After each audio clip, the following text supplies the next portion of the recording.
What's up, Nova Heads? It's Amber Nova. This is Chris Lights Out Lytle. Hi, this is Ray Boom Boom Mancini. Hi, it's Boogie. It's the real and raw Hogan starts walking. This is Smiling Sam Alvey. It's Archimedes. I'm Jack Cartwheel, the real deal, the human highlight reel. This is Steve Murray. I'm Victor Henry. It's ECW Original, The Enforcer, CW Anderson. This is Honest John. Luis Moreno. And this is Mr. Classic. I'm Jason Punet. The young goats are... It's old Hattie Price here. When I say what's my name, tonight. Richie Slade. My name is Gino Rivera, the Frank Sinatra of the Spanish Mafia. The incredible one, Anthony Idol. This is Ken Shamrock. The Golden Boy, Jordan Clearwater. Yo, watch and listen. Championship online. This is Alex Mars here. Hi, Richard Modest. So, please listen to it, otherwise be cursed. Okay, see you later, love that dinners.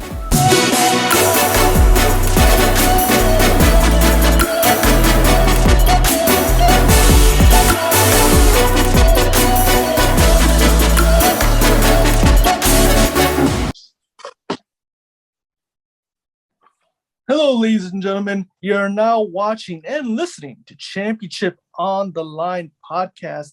I'm Alex with my co-host Rich, and today is a very, very special episode here. I would consider him a really good friend of the podcast and a strong supporter in us here, and also I'm a big supporter of him. And this Saturday, he will make his professional wrestling debut at Commerce Casino for Chambers from Hollywood and Primetime live taping. And I'm here with Blake, Bulletproof Troop, ladies and gentlemen. How you doing, Blake? It is good to be back on the show. It's been a while. For the people that are listening and watching that don't know who I am, my name is Blake Bulletproof Troop, and I am known for dropping warheads on people's forehead. I used to fight in the mixed martial arts circuits in Southern California for a little bit over 7 years. And I've also competed at a world-class level in catch wrestling. And I have since been working my way into a professional wrestling debut, as Alex mentioned, will be this coming Saturday, October 2nd, at Commerce Casino. Am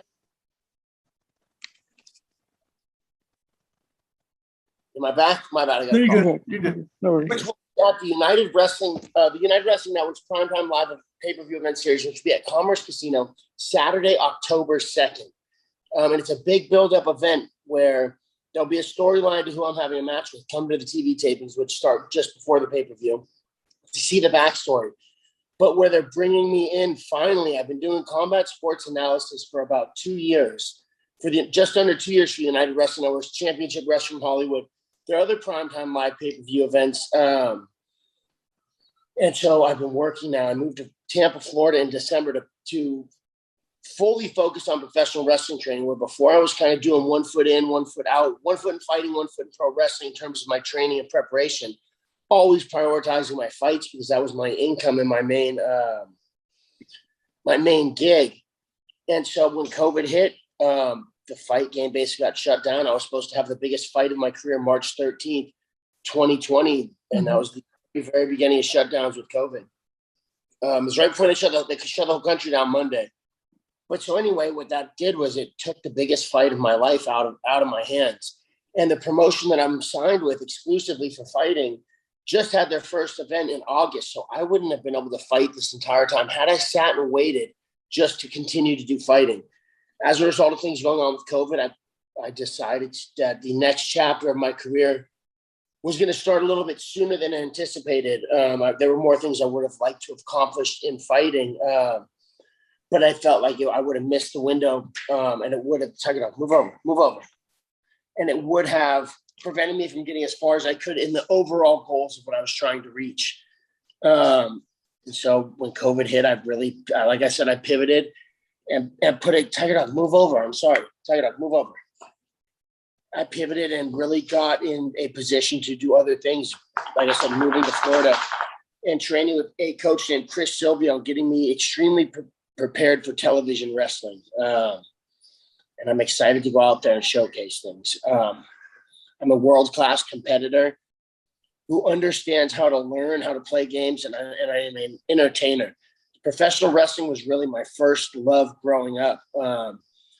And fighting really stole my heart, because when fighting with UFC was really young and getting new, it was right around the time that I found out that professional wrestling was not a legitimate sports competition going on, which was a little heartbreaking for a young Bulletproof Troop.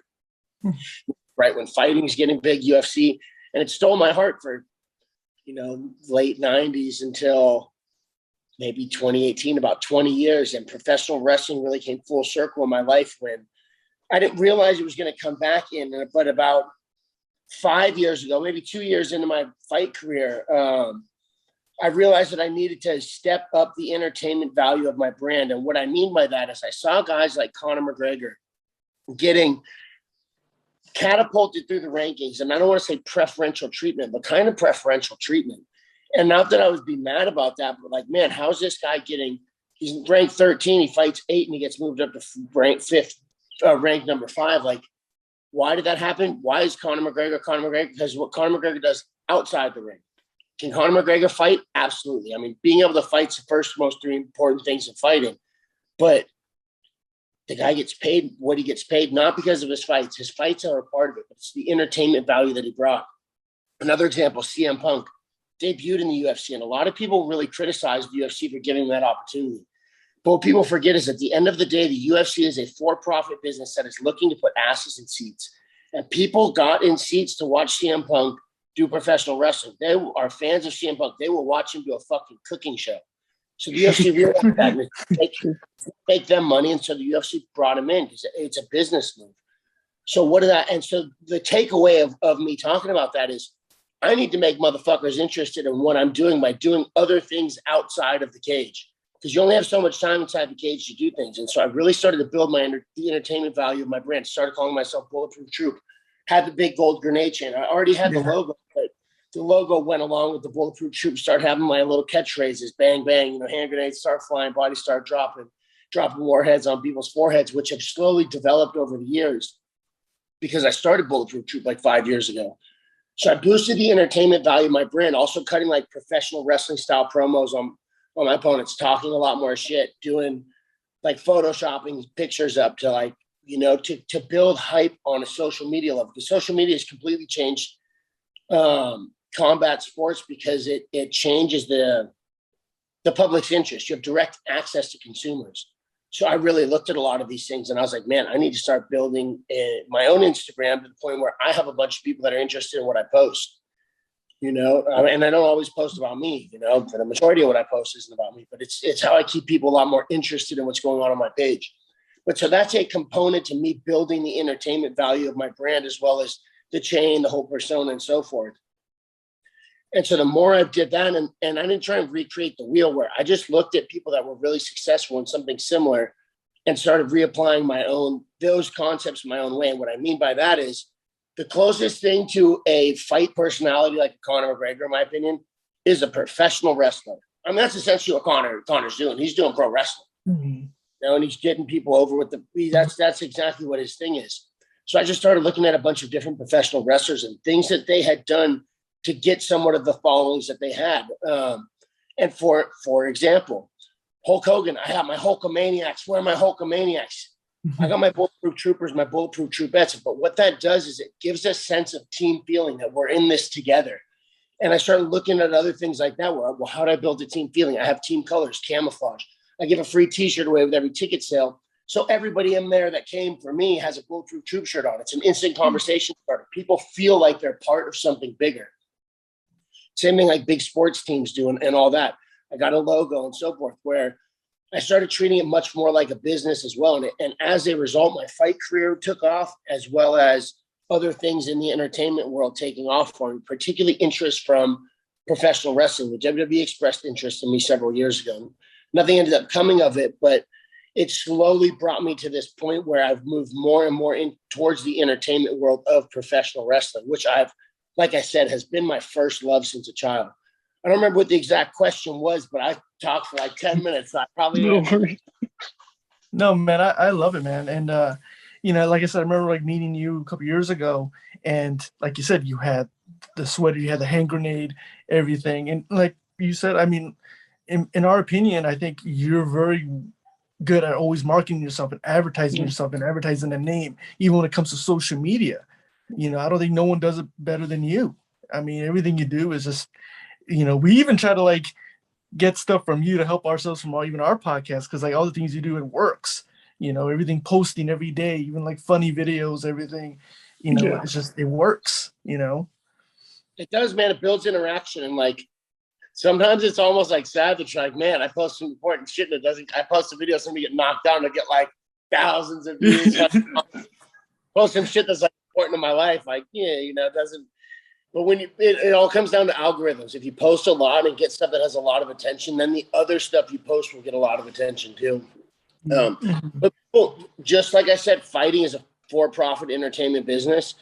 People go on social media to be entertained. That's why a motherfucker picks up their phone and opens Instagram. They want to be entertained for a short period of time, for the most part. I mean, there's obviously some select other reasons to look at, but people are looking to be entertained for the most part. So I try and provide as much entertainment from my platform as possible.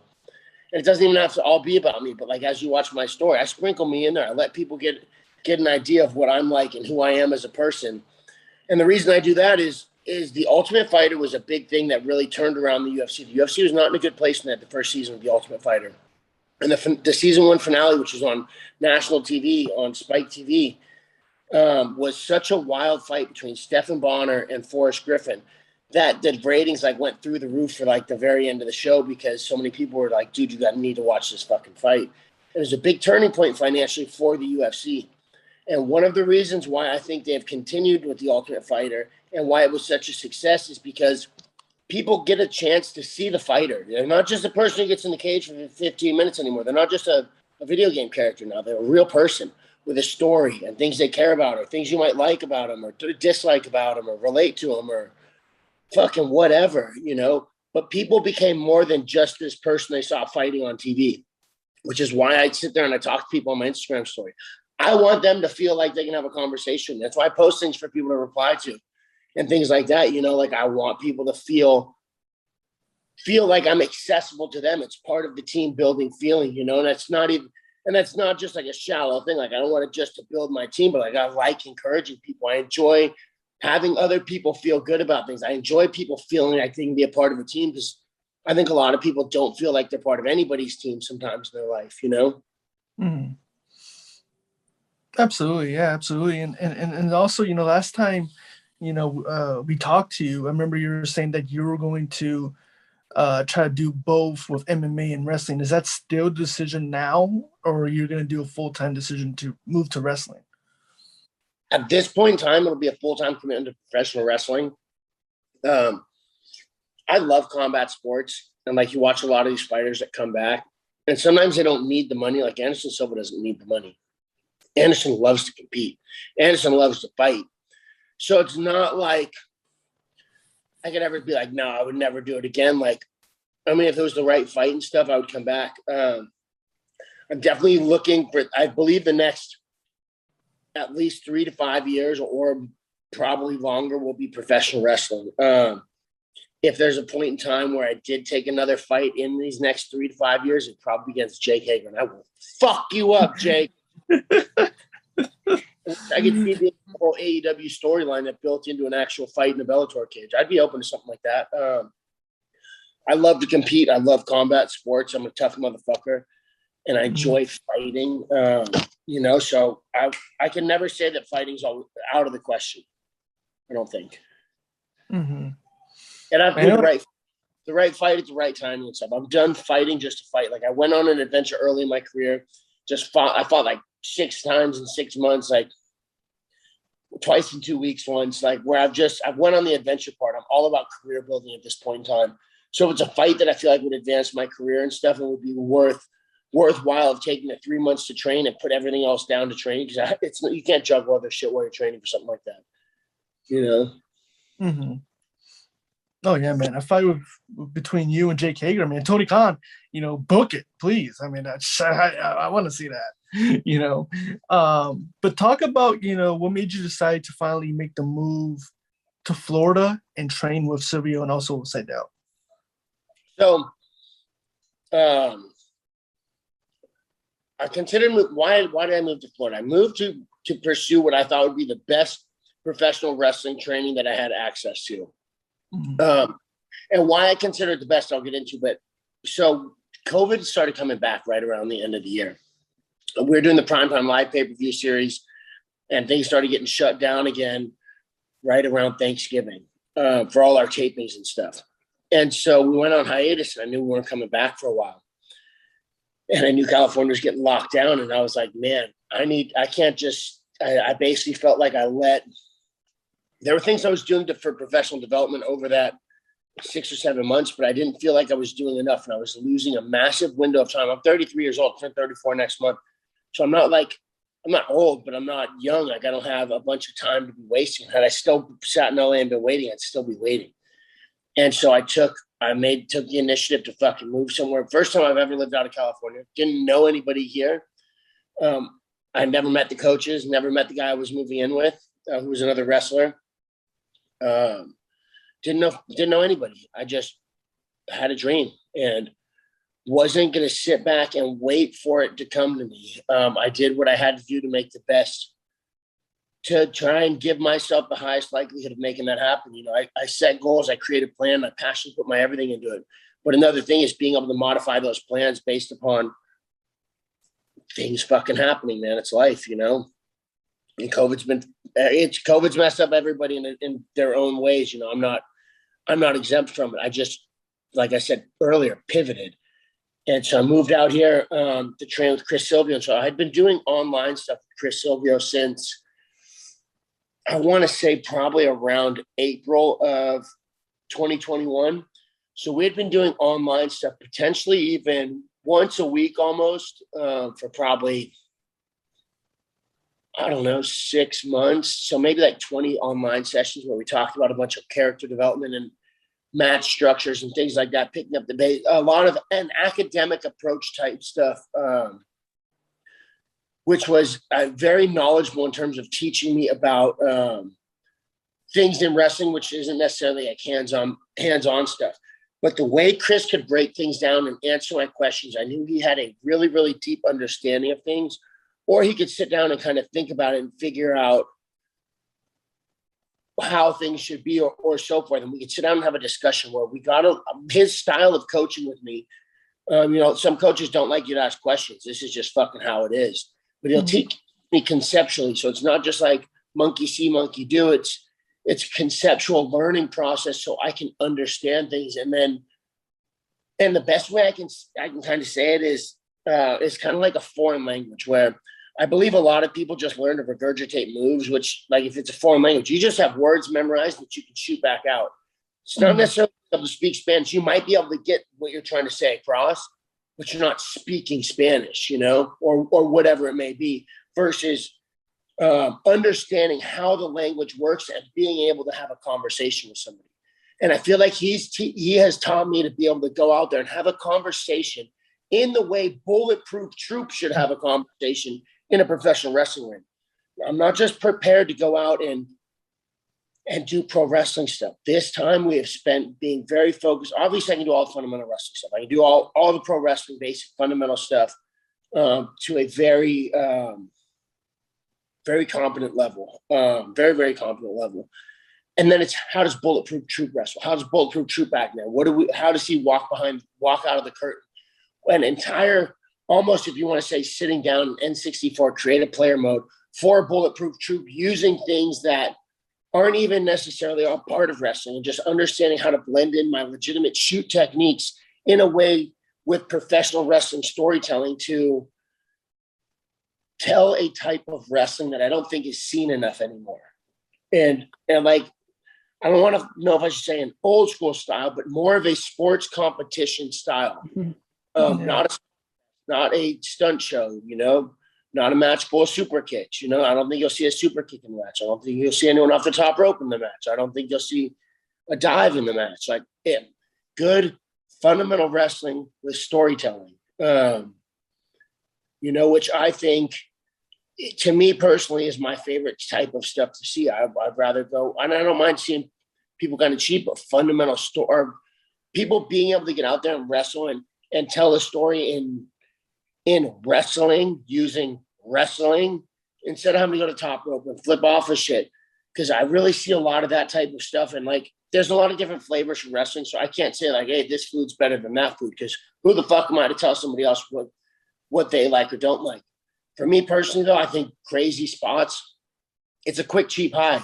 Oh, wow, that was crazy. And, you know, maybe get on like Instagram and go viral, some shit like that. But, you know, the match isn't that 3-second highlight reel. You know, the match is the 15-minute experience or whatever that you're giving the audience while they're there. And I think these like cheap highs from doing wild stuff ends up just making people do crazy shit where it's like, well, you know, okay, backflip off top rope through a table. All right, what's next? Double backflip off the top rope through a table. Hey, what's next? Flaming table, double.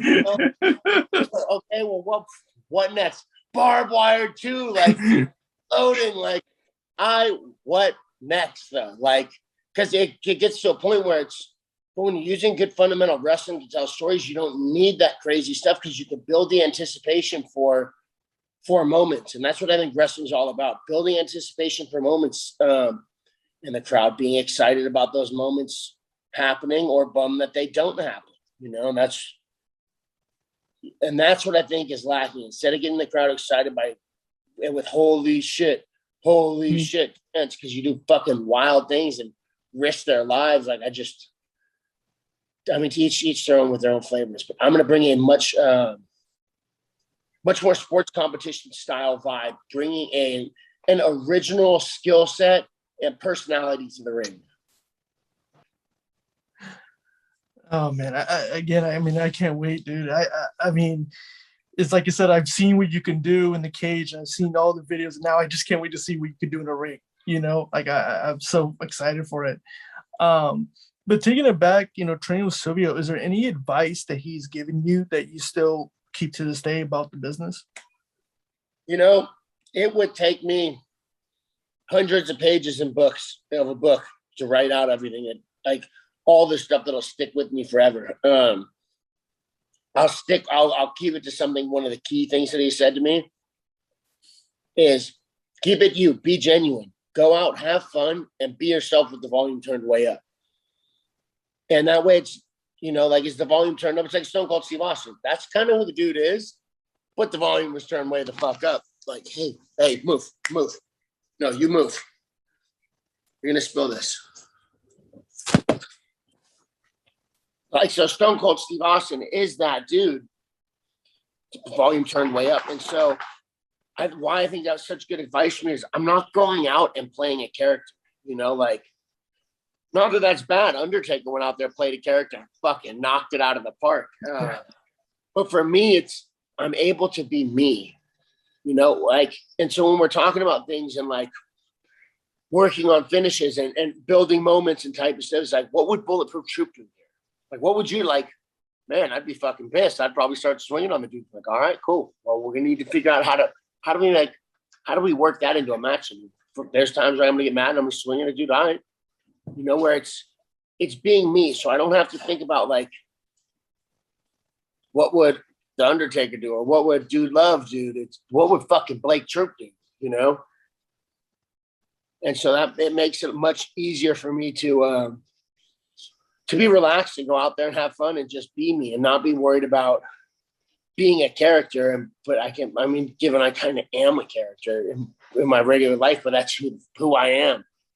You know, so the best advice he'd give me is to be genuine to like who I am and when I do stuff and have fun. That's what it's all for, fun.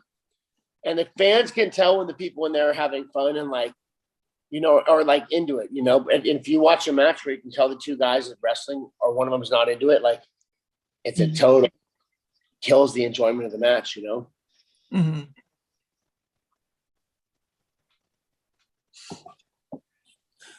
But leading up to this, you know, to the match on Saturday, was there any like any footage of like a specific wrestler that you would watch to get like a little bit of inspiration on like your ring style? You know, I have watched a variety of different wrestlers for a variety of different reasons. Different guys have had great things to look at and study. as the character being me, genuine to me, there's no single guy that I would say that I'm replicating. There are definitely people that I have looked at and taken things like their intensity or the way that they'll stand and play, and not stand, but the way that they'll be like an imposing figure.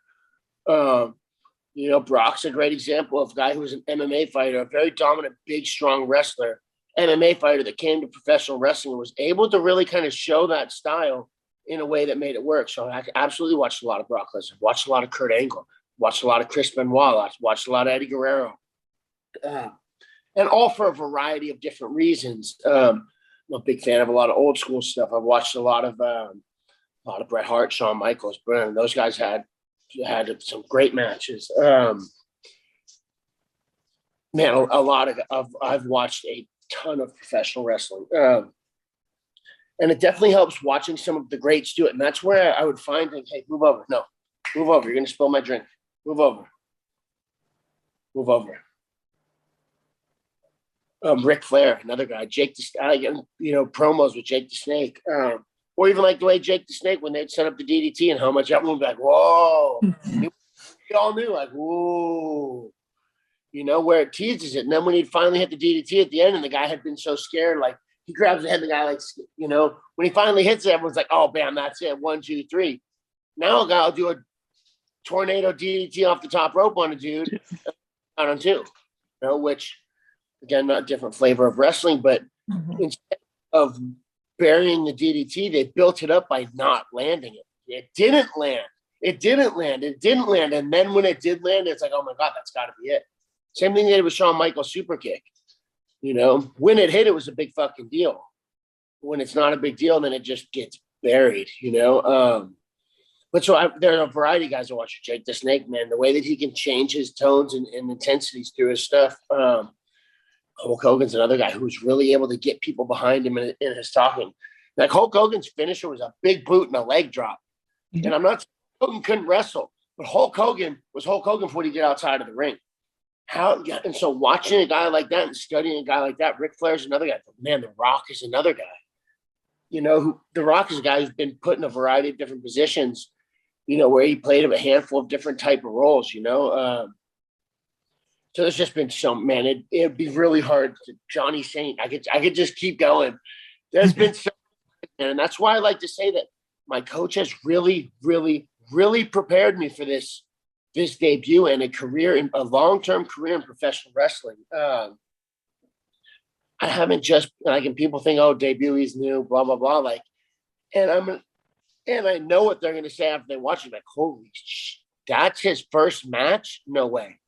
I know it's what people are going to say, but it's because I'm so prepared. My coach did and that's why, again, I said, but with having such great coaching, as my coach would give me homework, we'd talk about it. So I'd have conceptual understandings of things.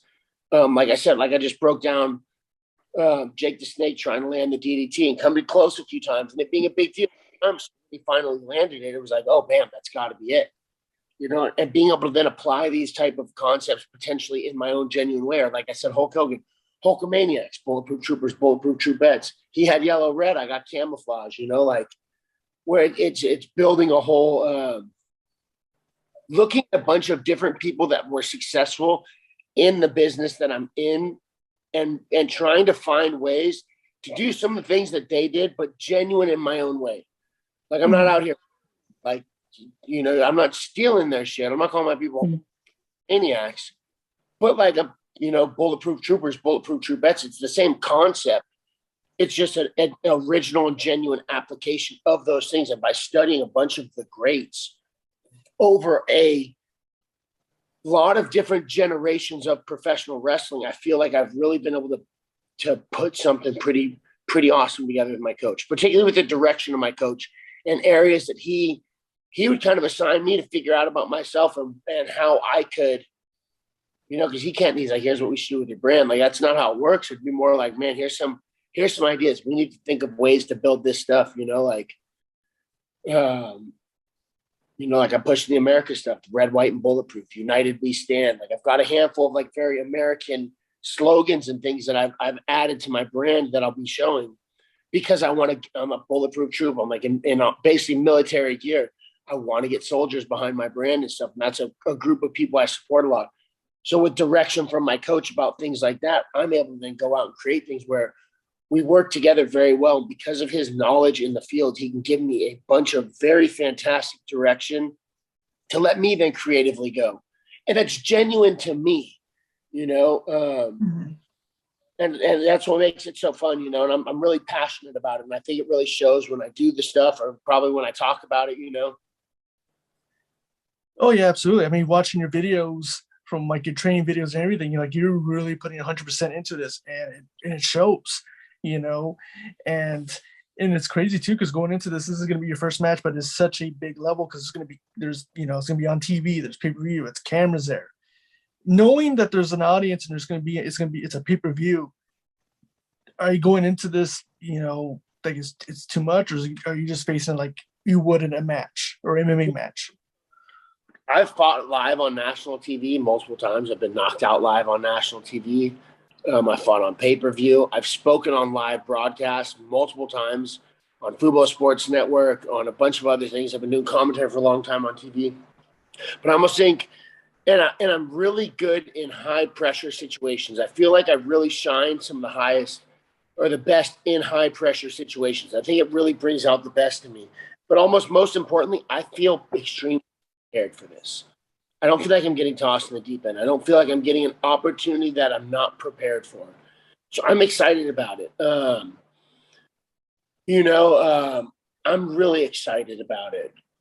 I don't think I can describe how excited. Probably more excited for this than I was for my first MMA fight too. Mm-hmm. Wow. It's because it's a whole new chapter of my career that I've put really what I feel like now 7+ years of investment in my fight career is what's gotten me to this point. So I'm like 7 years of investment in, and now I really have that. Now I know where the fuck I'm going and what I want my career to look like. So it's a bigger next chapter. I'm glad I had the last one, but I went on an adventure early on and I didn't make smart decisions. And as a result, made it very difficult to make it a long-term sustainable career.